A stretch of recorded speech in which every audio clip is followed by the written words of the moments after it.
WhatsApp guys, आज हम देखने वाले हैं India Bangladesh border on high alert after military coup. तो भैया, और इसमें रेलवे लाइन सस्पेंड हो चुकी है बांग्लादेश की, और वहां का जो एयरपोर्ट है हाल ही में ये भी डेवलपमेंट आया कि वो उसको भी सील कर दिया गया है। तो देखते पूरी वीडियो, और इंडिया की फ्लाइट्स तो वहां पर अब जा नहीं रही हैं। तो प्रशांत धवन सर की वीडियो स्टडी आई के चैनल से देखते पूरी वीडियो। 1 2 3 गो। हाल तो बहुत बुरा हो गया वहां पर। नमस्कार, वेलकम टू स्टडी आईक्यू। मैं हूं प्रशांत धवन। बिल्कुल ठीक पढ़ रहे हो आप लोग। यहाँ पर इंडिया इस वक्त बिल्कुल हाई अलर्ट पे है। बॉर्डर सिक्योरिटी फोर्स को हमने अलर्ट रखा है। बांग्लादेश बॉर्डर के आसपास इंडिया ने डिप्लॉयमेंट बढ़ा दी है। बीएसएफ के जवानों की जो भी छुट्टियां थी, जो भी लीव थी, रद्द कर दी गई है। हम इंश्योर कर रहे हैं आज के समय कि बांग्लादेश इंडिया बॉर्डर पे कुछ अनहोनी ना हो जाए, क्योंकि बांग्लादेश इस वक्त जो बन चुका है हमें पता नहीं है। क्या बांग्लादेश एक डिक्टेटरशिप जेन्युइनली बन चुकी है?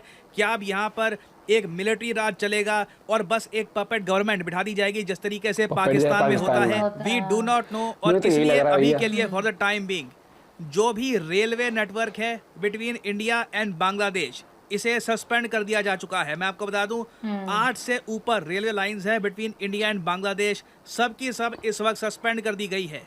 जो भी एयरलाइंस है, एयर इंडिया की जो भी फ्लाइट्स थी ढाका से दिल्ली तक, जो भी और फ्लाइट्स थी, सब की सब सस्पेंड कर दी गई है।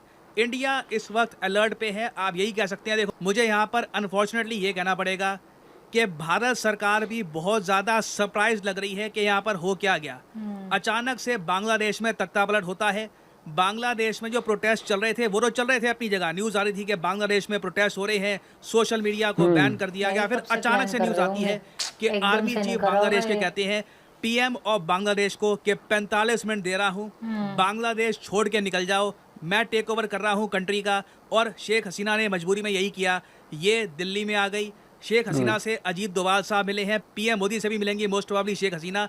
और बाय द वे, ये मिलिट्री कू ये हुआ क्यों है बांग्लादेश में, इसके बारे में मैं एक अलग से वीडियो बना चुका हूँ, military take over in Bangladesh. ये वीडियो स्टडी आईक्यू पे आपको मिल जाएगी।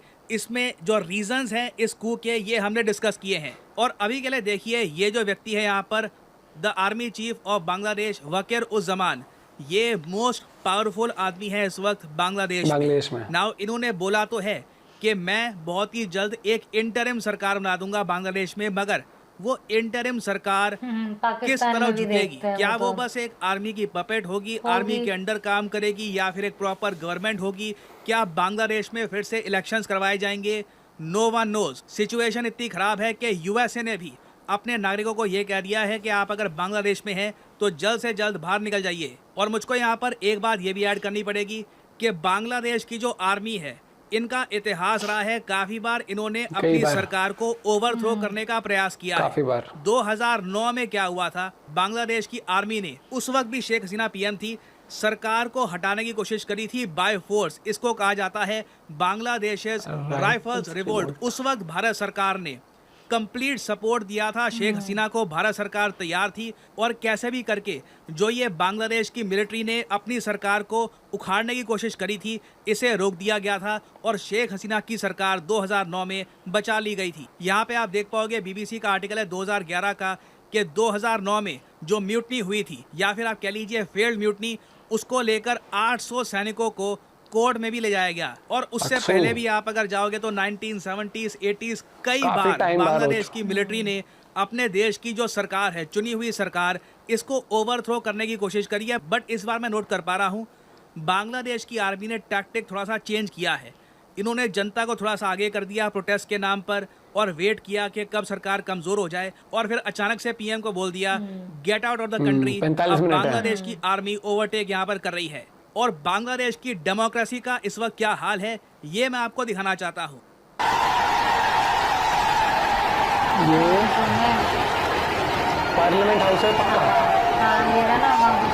ये वहाँ का पार्लियामेंट हाउस, ये बांग्लादेश का पार्लियामेंट है। भाई साहब, बहुत सारे लोग, ये जो भीड़ है जिसमें प्रोटेस्टर्स भी आप कह लीजिए, ये लोग क्या, ये सारे स्टूडेंट्स तो नहीं लग रहे हैं मुझे, ये जिस तरीके से प्रोटेस्ट हो रहे हैं। आई मीन स्टूडेंट्स अपने देश के पार्लियामेंट में इस तरीके से कर रहे हैं। यहाँ पर वैंडलिज्म किया जा रहा है, काफी जगह चोरियां की जा रही हैं। ये एक नॉर्मल दृश्य नहीं है। और आप इमेजिन कर सकते हैं, बांग्लादेश की मिलिट्री ये सब होने दे रही है। मैं वही तो बोल नहीं रही तो हूँ। बड़ी देश बात। के पार्लियामेंट की मिली हुई है रक्षा वो। तो बांग्लादेश की मिलिट्री कर ही सकती है ना। इतना तो किसी भी मिलिट्री के पास कैपेसिटी होती है Capacity कि होती लोग है। अगर पार्लियामेंट की तरफ आ रहे हैं उनको रोक दिया तो जाए। हाँ। बट इनने ये खुला छोड़ आप दिया। कह लो इंडिकेशन देता है कि बांग्लादेश की डेमोक्रेसी इस वक्त कहाँ पे है। ये इस वक्त हाल हो चुका है बांग्लादेश के इम्पोर्टेंट इंस्टीट्यूशंस का। और अगर आप सोच रहे हैं कि ये सब प्रोटेस्ट तो रिजर्वेशन के अगेंस्ट हो रहा था, उसी की कंटिन्यूएशन है खाली वो ना, नहीं जो हो कोटा सकता। के अगेंस्ट प्रोटेस्ट हो रहा था। देखो खाली वो नहीं हो बांग्लादेश सकता। में रिजर्वेशन के अगेंस्ट प्रोटेस्ट हुआ, सुप्रीम कोर्ट ऑफ बांग्लादेश ने बांग्लादेश में बहुत सारा कोटा हटा दिया, मगर उसके बाद भी लगातार जो ये प्रोटेस्ट हुआ है। और सबसे बड़ी बात, शेख मुजीबुर रहमान, शेख हसीना के पिताजी, जिनको कहा जाता है बंगबंधु, जिन्होंने मेन रोल निभाया था बांग्लादेश को पाकिस्तान से अलग करने में, बांग्लादेशियों को इकट्ठा करने में, इनके पुतले ऑल ओवर बांग्लादेश तोड़े जा रहे हैं। ये जो दृश्य है इधर आप देख पाओगे, पूरा का पूरा तोड़ ये दिया। एक और दृश्य यहाँ पे आप देख पाएंगे। ये शेख मुजीबुर रहमान की जो भी कुछ यहाँ पर ये मॉन्यूमेंट है, जो स्टैचूज हैं, उनको पत्थर मारे जा रहे हैं, फिर बुलडोजर से इस तरीके से तोड़ा जा रहा है। ये बहुत कंसर्निंग है। ऑलमोस्ट आप कह लीजिए एक नया बांग्लादेश बनाने की कोशिश की जा रही है कि पुरानी आइडेंटिटी वगैरह सब पीछे कर दो, पूरा अब नए पूरा तरीके से कंट्री को बनाया जाएगा। और मैं उम्मीद करता हूँ कि बांग्लादेश के जो आम नागरिक हैं ये समझ पाए कि इनका देश कहाँ जा रहा है। हाँ। इन्होंने बड़ी मेहनत से पाकिस्तान से भी ज्यादा इकोनॉमी स्ट्रॉन्ग कर ली थी प्रॉस्पेरिटी अपनी। हासिल करी अब थी। ये इनकी चली करेंसी जाएगी जो है सारी। टका, ये पाकिस्तानी रुपये से भी आगे निकल गया था। इकोनॉमिकली बांग्लादेश के जो एक्सपोर्ट्स हैं ये भी काफी अच्छा कर रहे थे। बहुत अच्छा कर रहे थे, अब जिस पाकिस्तान से बहुत रास्ते पे बेहतर। ये निकल पड़े हैं, इन्वेस्टर्स ये सब कैसे देखेंगे इसको। इन्वेस्टर इंडियन कंपनी आने से डरेंगी। रेलवे नेटवर्क कोई सस्पेंड नहीं कर दिया आएगा। है, फ्लाइट सस्पेंड कर दी है। दुनिया ये सब कैसे देखेगी। ऑब्वियसली पॉलिटिकल इंस्टेबिलिटी की साफ साफ यहाँ पे झलक आती है। एक बहुत ही ज़्यादा कंसर्निंग दृश्य है ये। एंड आई होप कि बांग्लादेश की जो जनता है यहाँ पे बहुत ज़्यादा सफ़र ना करे, इतना क्योंकि business जिस आता रास्ते है पे ये ना लोग निकल clothing चुके का, हैं, manufacturing लगता नहीं है कि वगैरह हर लॉन्ग चीज़ टर्म में का। इनको फ़ायदा होगा इससे। और अगर यहाँ पे आपका एक सवाल ये है कि बांग्लादेश से अगर मान लो बहुत सारे लोग भारत की तरफ आते हैं, कहते हैं कि हमको शरण दो, हाँ, asylum हमें में बचा लो, जो वहाँ पे हो रहा है हम उसको लेकर बहुत चिंतित हैं, हम क्या करेंगे। आपको याद होगा वेस्ट बंगाल की चीफ मिनिस्टर ने कैटेगोरिकली कहा था कि अगर बांग्लादेश में आपदा आती है, कुछ दिक्कत आती है, तो वहाँ से लोग अगर इंडिया की तरफ आते हैं शरण के लिए, तो इंडिया में उनको शरण दी जाएगी। 1 Now, करोड़ लोगों को। ममता बनर्जी अब ने बोल भी दिया है। ये बात अपनी स्टेटमेंट सही कर ली है। ये कह रही हैं कि will support whatever decision central government takes.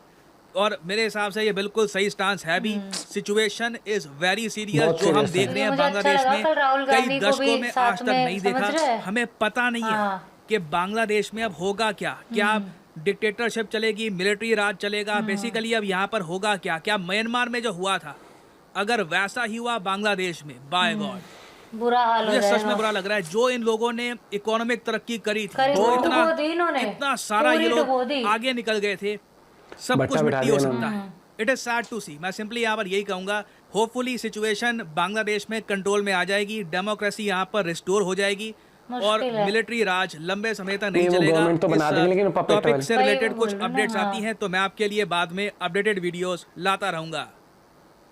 भाई क्योंकि ना मुझे ये पता है, मैंने 3-3.5 साल मैंने किया है, मतलब बांग्लादेश जो हमारी टीम थी ना, जो बांग्ला वाली टीम थी, उनके साथ मैंने काम किया हुआ है। एक्सपोर्ट हाउस है वहाँ पे भी, ठीक है।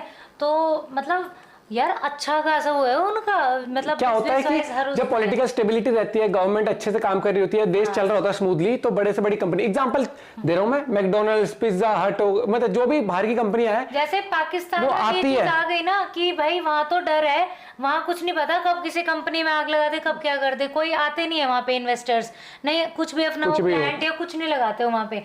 तो यही हाल मैंने कल ही बोला था, तो मैंने कहा इनकी तो इकोनॉमी भी उससे अच्छी- इतनी हाँ, अच्छी हो गई अच्छी चल रही थी। थी। वो है ना, जब विनाश काले विपरीत बुद्धि, इन्होंने खुद ही अपना बंटाधार कर लिया। नहीं खुद तो यहाँ बता पर दिया। जो प्रोटेस्ट होता बिल्कुल ठीक था, लेकिन आर्मी को पार्लियामेंट या ये सब चीज तो ये बचानी सब तो चाहिए हाँ, थी अगर थोड़ा वो तो। आने वाली गवर्नमेंट भी वो कर रहे हैं, चल जो भी है, लेकिन एट द एंड वो आर्मी तो उसी घंटे, चलो तुम्हारे पीएम से मत भी कुछ भी, लेकिन जो पार्लियामेंट हो गई या पीएम हाउस, उसका खुद का तो है नहीं कि भाई उसका या अगला पीएम आएगा वो रहेगा वहाँ पे।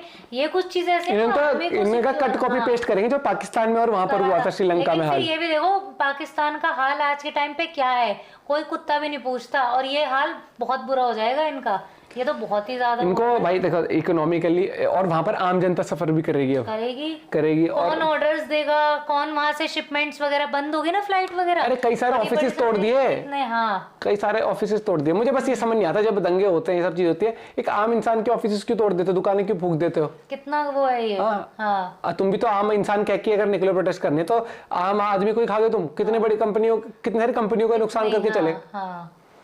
आप अपना पॉइंट ऑफ व्यू शेयर कर सकते हो इस बारे में, जो भी लेटेस्ट आएगा उस पर वीडियो बनाएंगे। Bye bye, take care.